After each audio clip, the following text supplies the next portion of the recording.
Pembangkit listrik tenaga bayu atau PLTB atau pembangkit listrik tenaga angin sumbu horizontal adalah wind turbine yang paling populer untuk saat ini. Dan ini adalah strukturnya, jadi dia komponen utamanya adalah di rotor blade, baling-baling turbin, di mana angin itu menubruk turbin yang kemudian berputar, memutar generator untuk menghasilkan listrik, dan diantaranya ada gearbox, karena putaran dari wind turbine ini biasanya nggak cepat ya, satu putaran itu mungkin beberapa detik, dan generator memerlukan putaran yang lebih dari itu untuk membangkitkan listrik di frekuensi 50 atau 60 Hz. Ini biasanya ada di bagian yang dinamakan nacelle, dan listrik yang dibangkitkan generator kemudian dialirkan dengan power cable melalui tower ke trafo yang ada di bawah. Bisa juga kadang-kadang di dalam tower, struktur tower ini. Kemudian ke gardu listrik dan ditransmisikan ke pelanggan. Bagian nacelle itu sendiri adalah bagian di mana banyak komponen diletakkan. Jadi pertama ada angin ya, angin ini menabrak atau mengenai baling-baling. Baling-baling ini bisa dikontrol sudut baling-balingnya terhadap kedatangan angin. Jadi pitch control, kalau control pitch itu yang gunanya untuk mengatur daya yang hendak diekstrak dari angin. Ilustrasinya misalnya yang bisa dilakukan ketika angin bertiup kencang gitu ya, atau sesuai dengan rated dari wind turbine, kita nggak perlu mengekstrak semua energinya pada saat itu dengan mengontrol pitch. Nah, pada saat misalnya kita memerlukan untuk membangkitkan listrik berlebih karena misalnya bebannya naik, kita bisa mengatur pitch control ini sehingga listrik yang dibangkitkan bisa lebih besar sesaat. Tentu saja ada batasannya, enggak. Tidak sefleksibel misalnya pembangkit listrik yang berbahan bakar fosil, di mana kita bisa kasih bahan bakar untuk menambah daya yang dibangkitkan. Di sini ya kita dengan mengatur pitch control, tapi lagi-lagi tidak sefleksibel pembangkit listrik tenaga fosil misalkan. Kemudian lewat hub, rotor ini memutar generator melalui gearbox yang menambah kecepatan putar, dan generator ini kemudian membangkitkan listrik. Nah, di nacelle ini kalau kita lihat ada yang namanya anemometer dan wind direction detector ya. Karena si nacelle ini bisa diatur untuk menghadap ke arah mana angin bertiup. Karena angin bertiup tidak selalu dari satu arah, tapi bisa dari secara teori dari 360 derajat arah ya. Maka si nacelle ini ada wind indikatornya di belakang ini, dan anemometer yang mengukur berapa kecepatan angin dan dari arah mana, untuk kemudian si nacelle ini bisa diarahkan ke arah di mana angin bertiup dengan menggunakan yaw motor dan yaw drive. Jadi ada yaw control yang mengontrol keseluruhan nacelle ini menghadap kemana. Ada brake untuk mengerem tentu saja, dan tower, dan controller yang semuanya biasa diletakkan di nacelle. Nanti biasanya ada kabel ke bawah, dan di bawah bisa ada trafo, karena ini biasanya di tegangannya ada 690 volt, 960 volt, 1 kilovolt. Biasanya di bawah di step up ke bisa belasan kilovolt, 20 kilovolt, untuk kemudian dialirkan ke tegangan menengah. Nah, ini adalah, jadi ketika angin bertiup, misalkan si baling-baling didesain sedemikian sehingga ada gaya lift and drag yang membuat baling-baling berputar. Jadi ya sebetulnya hukumnya Bernoulli juga, sebagaimana sayap pesawat ya. Hanya di sini kita memanfaatkannya untuk gerakan berputar dan anginnya yang berhembus. Jadi power daya listrik yang dibangkitkan oleh wind turbine tergantung dari rotor area. Karena kita tahu itu ada area di mana massa angin akan mengenai rotor area, kemudian energi kinetiknya ditransfer menjadi energi listrik. Jadi rotor area A itu berhubungan dengan volume udara yang mengenai baling-baling, air density atau densitas udara adalah massanya, wind speed adalah kecepatan angin, dan wind shear juga adalah distribusi kecepatan angin di situ, yang intinya berapa sih sebetulnya energi kinetik yang ditransfer menjadi energi listrik oleh wind turbine.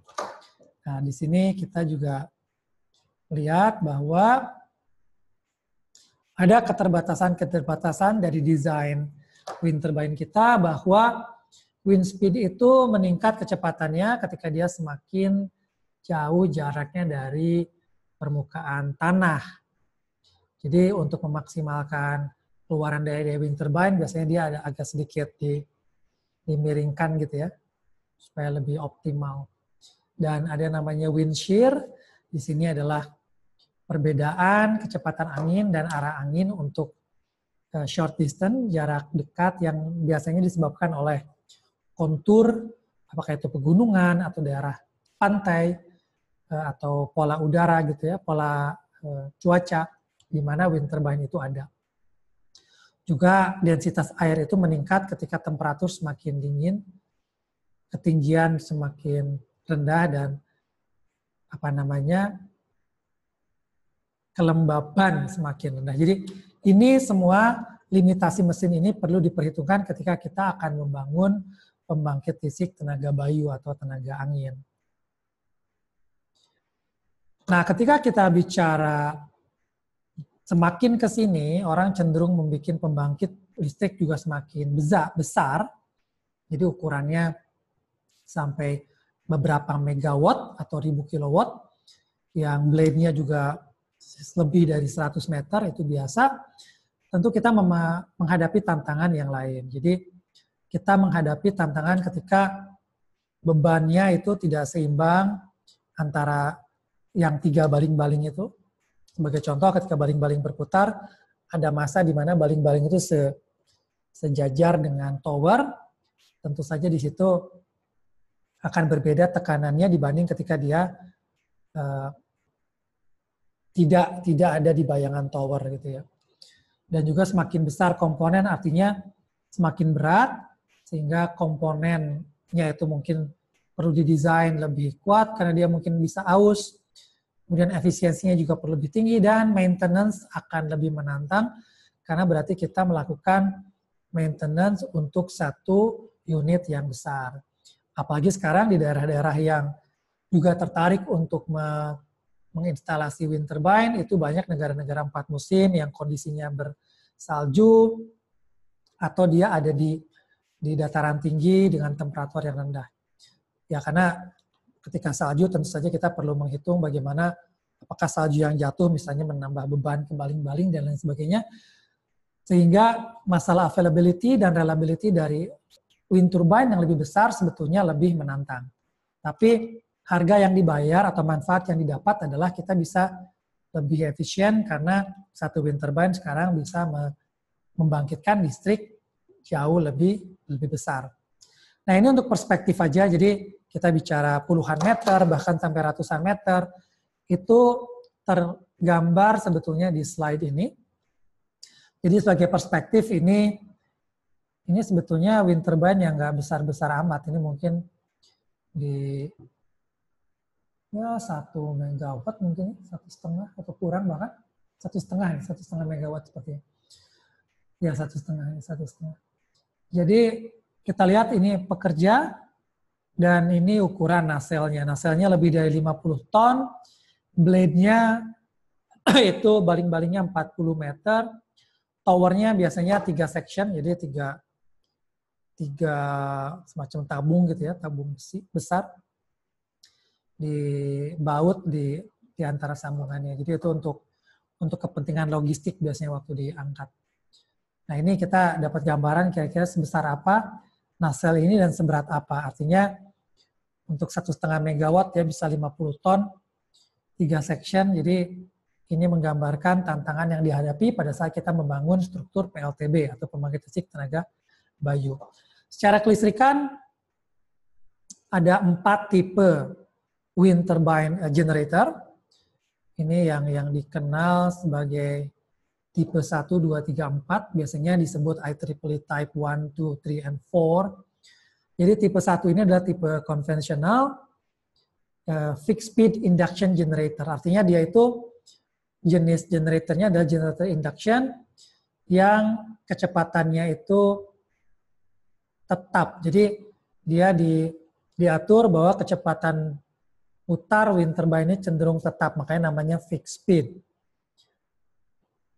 Dan ini ada tipe dari fixed speed, dari tipe induction generator ini yang menggunakan variable rotor resistance. Jadi ada slip power lah di situ, sehingga sedikit lebih tinggi efisiensinya ketika kita bisa melakukan sedikit kontrol di sana. Tetapi yang populer sekarang adalah tipe 3 dan tipe 4.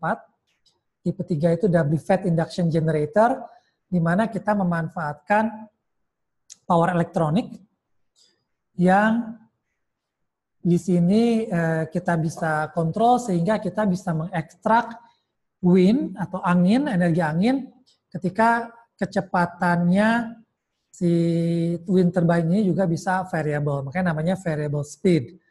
Dan variable speed ini dimungkinkan karena ada kontrol dari power elektronik. Jadi ada AC to DC.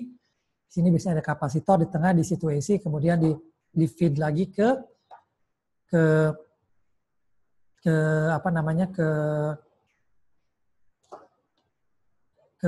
feedersnya ya, ke feeders di mana wind turbine ini dikoneksikan. Nah, ada yang full converter interface, jadi keseluruhan generator itu diinterface dengan full power converter, yang artinya ratednya itu 100% dari rated generator ini, sehingga dia juga punya kemampuan untuk beroperasi pada variable speed. Tapi kelebihan tipe 3 dan 4 sebetulnya mereka to some extent bisa ikut berkontribusi untuk menyediakan reactive power ke sistem.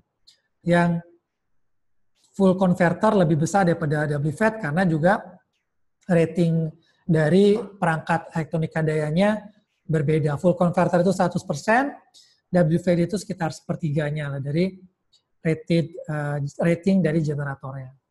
Jadi ini 4 teknologi, 1, 2, 3, 4. Zaman dulu fixed speed yang banyak berkembang, kemudian sedikit berkembang dengan wound rotor induction generator dengan variable rotor resistance. Kemudian belakangan ini mulai tahun 2000-an juga, itu tipe 3, tipe 4 yang berkembang pesat. Sekarang arahnya ke tipe 4, karena fleksibilitas kontrol tinggal diseimbangkan sebatas mana kapasitas kemampuan power elektronik ini terhadap biaya yang diperlukan. Terutama ketika kita bicara kontribusi terhadap sistem, karena sekarang diharapkan wind turbine juga ikut berkontribusi ke stabilitas di sistem. Nah, ini WFET induction generator adalah teknologi yang paling umum atau populer digunakan saat ini. Jadi dia bisa memungkinkan variable speed di sini dengan converter ratingnya sepertiga dari full power rating. Jadi di sini kita bisa mengekstrak wind speed dengan lebih efisien karena kita memungkinkan variable speed, dan juga kita dimungkinkan untuk melakukan voltage control to some extent sehingga ikut berkontribusi terhadap sistem. Tapi tentu saja semua datang dengan kelebihan dan kekurangan. Jadi untuk WFET misalkan kita bisa mengontrol to some extent reactive power terutama di kontribusi terhadap sistem. Active power juga kalau kita punya pitch control misalkan, dan dia lebih efisien karena variable speed tadi. Tapi tentu saja desainnya lebih kompleks dibanding yang fixed bid misalkan.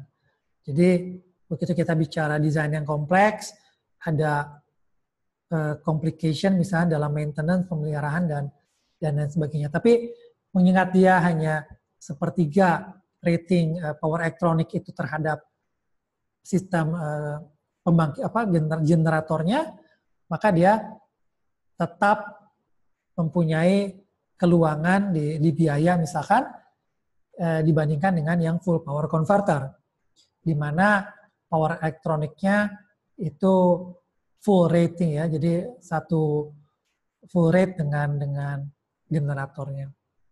Dan tapi tentu saja sekali lagi ada harga ada rupa dengan full power converter, oke, mungkin power elektroniknya lebih besar ratingnya, tapi fleksibilitasnya juga dia lebih tinggi. Jadi dia bisa lebih berkontribusi untuk voltage control misalnya terhadap voltage control, reactive control terhadap operasi grid di mana full power converter generator, wind generator ini tersambungkan. Jadi paling optimal ya secara technical efficiency misalkan, tapi ya tentu saja dengan banyaknya komponen saat ini mungkin relatif lebih mahal dibanding WFET ketika rating power elektroniknya misalnya 3 kali WFET. Cuman ya kita nggak tahu, mungkin harga ke depan semakin kompetitif dan ditambah dengan kontribusinya ke sistem itu mesti dihitung dengan baik, karena overall sistem bisa jadi teknologi-teknologi tertentu itu lebih menghasilkan keuntungan overall dibanding teknologi yang lain. Jadi ini mungkin summary atau ringkasan dari horizontal axis wind turbine, di mana ujungnya mengerucut teknologinya adalah yang 3 blade tadi ya, yang paling populer saat ini. Kemudian dari segi desain elektroniknya adalah WFET induction generator atau full power converter generator. Terima kasih.